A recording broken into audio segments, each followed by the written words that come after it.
We expect to come back in a month or so after we've heard what you have to say, and we'll come back with, we hope, some responses to some of those concerns or some of those good ideas. I've already heard several here this morning, Susan, which go beyond this project itself and maybe want to spill into some of the surrounding areas and improve the gateway, for example, that this site represents.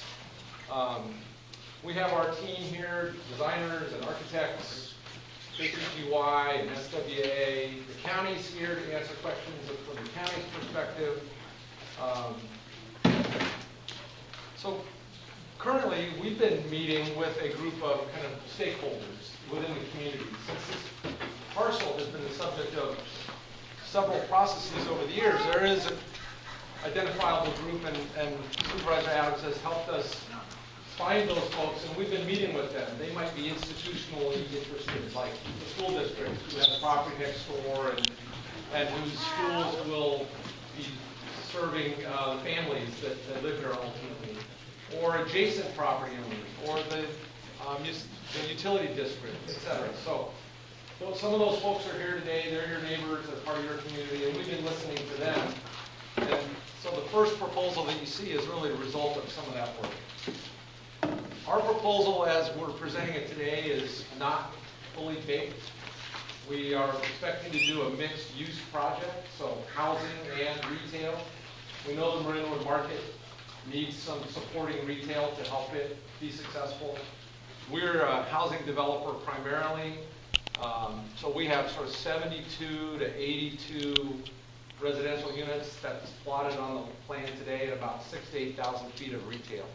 So that's the current sort of fit in terms of proposal, and all of that stuff fits on the site per the county's guidelines, whether it's open space, parking, all of the requirements that we would be subjected to there. We're also trying to re-envision the entirety of Marinwood Avenue, and that's a pretty important element that has emerged out of our process. So what we're hoping is that you all will circulate. We have subject matter experts in architecture. The county's here. Our property management folks are here. Joe's raising his hand. He's going to talk about Marinwood Avenue if you want to talk about streetscape and what that might look like. So we would ask you to circulate around the room. People that are wearing name tags have some expertise in what we're proposing, and we can guide you to the right person.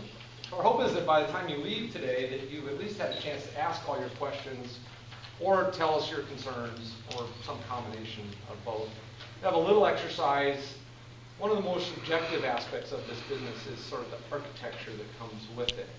And so we have a dot voting exercise over here, and we hope you'll find some architecture that is at least appealing, and maybe you'll put a dot on that, and then when you all leave, we can see where those dots congregate, and that might help us from that perspective. So with that, maybe I'll let Susan say a few words. Thank you. First I want to say, go Giants! I'm really looking, this is my birthday weekend, and I can't think of a better way to spend it than with my neighbors this morning, and then with my children later over the Giants game.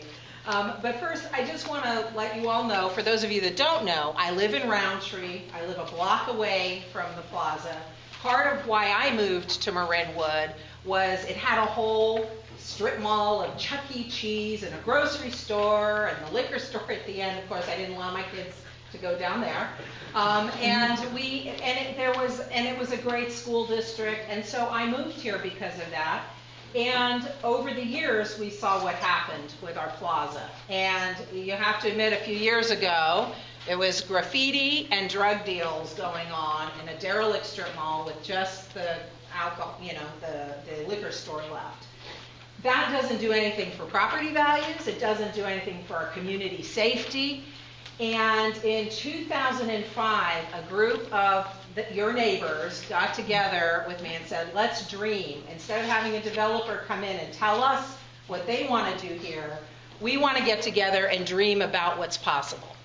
And it was about a year-long process. I have the names of the different people. They're wearing name tags today that over the years have been involved in this. We have Joe Runco there, who lives in the community, who has now been hired to represent our community's voices by Bridge on some of the design issues. Andy Hyman, who represents the Dixie School District. At various times, 1 or 2 members of the Marinwood CSD have been involved, including Leah Green, Bill Hansel, Bruce Anderson, and Cyan Dandridge. Steve Rule, who was representing the Lucas Valley homeowners, he was president at the time. Kelly Smith, who represents our farmers market. Marge Macris, who was representing the environmental community.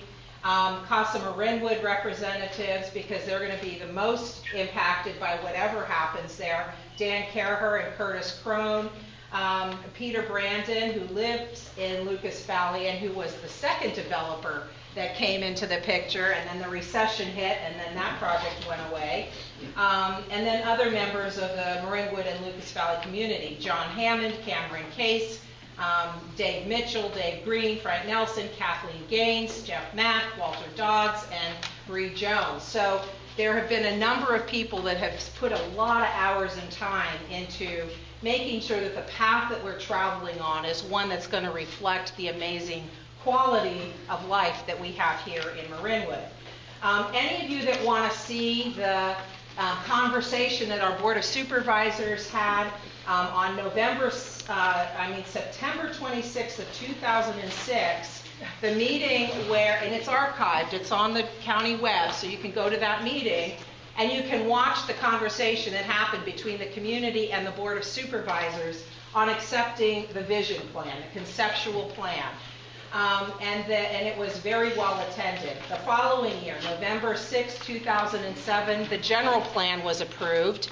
And in the general plan, the conceptual plan for a Marinwood Village redevelopment was housed, where there was a cap on the number of units that could be put in, where the importance of having a grocer and retail and walkable, bikeable, and aesthetically pleasing was all incorporated into that. Those documents are also on the county web. Our planning, one of our planning directors, Tom Lai, and also Lily Thomas is back there, and they will be able to answer questions on any of the sort of countywide planning issues. In the last 5 years, we've had 2 developers that initiated steps to try to do a redevelopment based on that conceptual plan. Most recently, Trammell Crow, and because of the recession and the finances disappearing, they went away. So we've been sort of stuck. Now, one of the things that I heard from community loud and clear was don't do any housing at all until we get our grocery store. Now, how many of you have been in the grocery store? Okay. And it's a wonderful grocery store, and part of how I was able to talk them into coming into our community when no other grocers would was because there was the promise of this whole conceptual plan being built out. More housing, more customers, more retail, so attracting more business. And so they ask me daily when I'm in there, when are we going to get something else in here? Because right now, between them and the liquor store, it's kind of standalone there.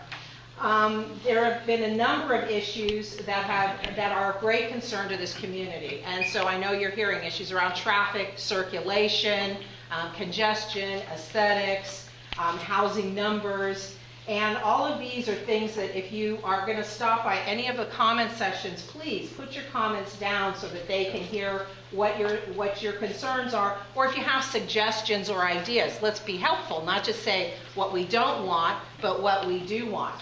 And then finally, today, I just want to thank, first of all, my aide, Rick Freitas, back there. Rick, raise your hand. Okay.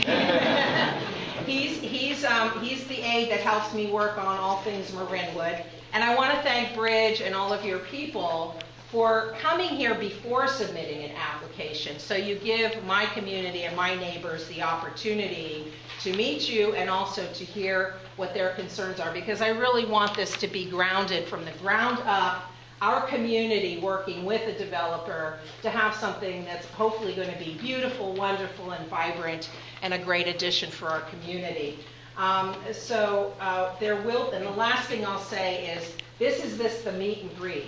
There's going to be a day the first week of December where we're going to have a more formal meeting with the community where they're going to put together everything they've heard from you and come up with something that they will be ready to hopefully hand to the county as an application.